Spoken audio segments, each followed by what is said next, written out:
Well, it all started because I really wanted to go to Tulum. Tulum became like the hot place to go on Instagram a couple years ago, right? So I went on Craigslist and I found this ad. It said, we are a premier erotic dance agency looking for outgoing, beautiful women, must be 18 years or older, must be able to have a phone, send 3 pictures. This agency is set up where there are a number of websites out there that basically host prostitutes. And what these companies do is they just post photos of girls. They post 100 different pictures of this blonde girl who looks nothing like me, but she's blonde. And so then a blonde shows up and whatever. So the first night I asked a bunch of questions and I said, well, what am I expected to do? And every time I asked him that, he's like, well, it's up to you. Most of the girls just jack the guys. So I was like, hand jobs is what I was assuming. What's the money? And he's like, well, it's usually about $500 a call. So then he would keep $250. I would keep $250. Then that $250, I only get to keep 30% because then I have to give 20% to my drivers. So I show up the next day and the girl who's training me, we'll call her Wendy. She's like, smokes a pack of cigarettes a day. You know, she's exactly what you would imagine. And our driver speaks no English. So we'd be posted up in like a Denny's parking lot or a Walmart or whatever. And then we'd wait for these guys to call in. We end up getting this call and it's in the fucking Best Western, you know, by Knott's Berry Farm. And she basically tells me as we're walking up to the door, don't fucking talk. Then we knock on the door and the guy is super handsome. Okay, this won't be so bad. She accepts the money. Now what these girls would do is you take the money from the guy. You say, can I collect the show fee? Because we're not there as escorts. We're here to put on a show. We would collect the show fee and she would go and hand it to the driver outside the door. Now this is the moment where the energy always changes because then the guy is alerted to the fact that there is a man outside the door who could come in and murder him. All of a sudden he's kind of like, whoa,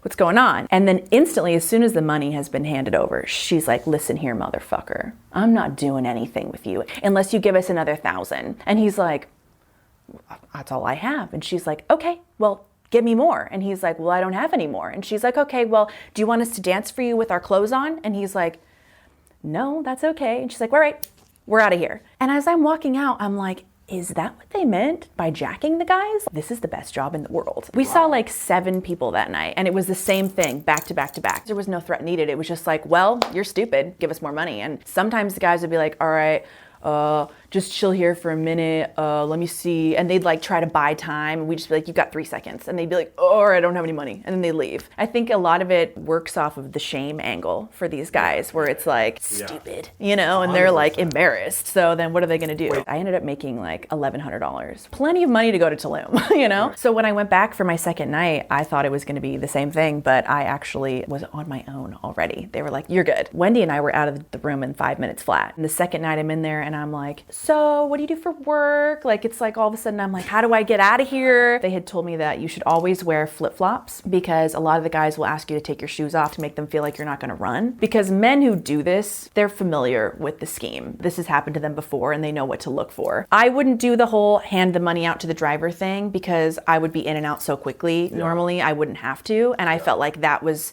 asking for trouble. Yeah. So my rouse or whatever would be like, oh, I forgot my dildo in the car. I'm going to go get it. And then I just fucking take off running. You would make sure when you went up the elevator that you knew where the stairs were because you're not going to take the elevator down. Or the crazy part is these guys would order escorts and they would not have condoms. That was the easiest one. I'd be like, do you have a condom? And they'd be like, no.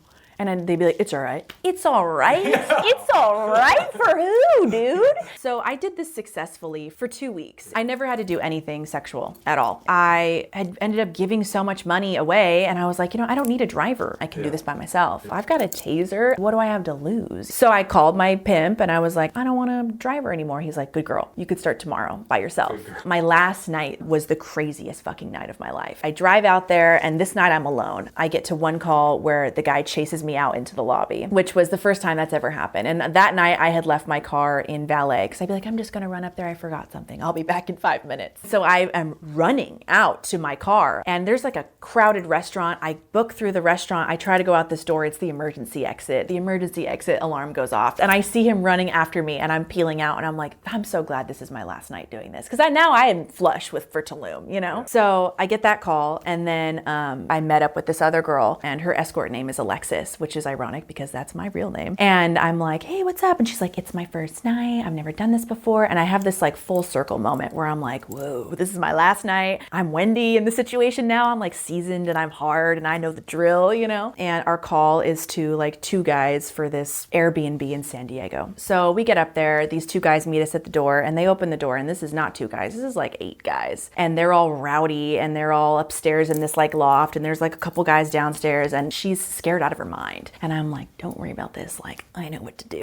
We get upstairs and they're telling us what they want to do to us, and I'm like, oh really? And they're like, yeah, we want to put it in your butt and put it in her butt, and then maybe like we could swap. And these guys are just disgusting. And I'm like, oh, you guys are wild. Do you guys have blow? And they're like, no, can you get us blow? And I'm like, pay me, give me the money for the show fee. My drug dealer is literally around the corner. I'll just go grab it and I'll bring it right back. And they're like, okay, for sure. They're all drunk. So they handed me the money. I think they gave us like $700. And I'm like, okay, I'll be right back. And Alexis is just, and I'm like, get over here. So we're walking out to get the blow. And right as we pass through the threshold of the door, the guys, I hear them in the background. They're like, wait a minute. Shouldn't one of them stay? Like, shouldn't we, like, wait a minute, what? And I'm like, okay, walk quickly and with purpose. And we get outside. I just turn around. You can see the outdoor staircase and we see these 2 guys running. Hey, hold on. And I'm like, okay, we're just gonna walk. My car is right there, but that light is red and I don't want them to see me get in my car. So we just gotta walk this way. So we walk and we're walking as fast as possible. And I'm like, just walk towards a crowded group of people, like we'll get away. She's crying and I'm like, chill out, Alexis, we are gonna do this. And so we see these 2 guys walking towards us, and the 2 guys who are chasing us are coming up very quickly behind us. And these 2 guys walking towards us are like, what's up, baby? You guys are hot. And normally, you know, girls hate those, but now I'm stoked.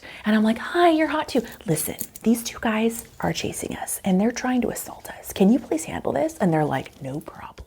And they grab these fucking punks and they're like, motherfuckers, why are you chasing those girls? They don't owe you anything. Don't you follow those girls. So they handle it for us. We're able to escape. God bless them. They were angels in disguise. Alexis is crying. I bring her back to her car. And as I'm driving her back to her car, I'm like, why do you do this? And she's like, well, my mom has cancer and, you know, I'm trying to pay for school. And I'm just like, dude, I'm so glad this is my last night. This is fucked up. I'm just doing this as a joke. I'm doing this for fun, for a vacation. I'm taking money from the girls who really need it, you know? So I drop Alexis off. You're stealing from guys. I'm stealing from guys for girls who could be stealing better to use it for chemo, you know? I don't know.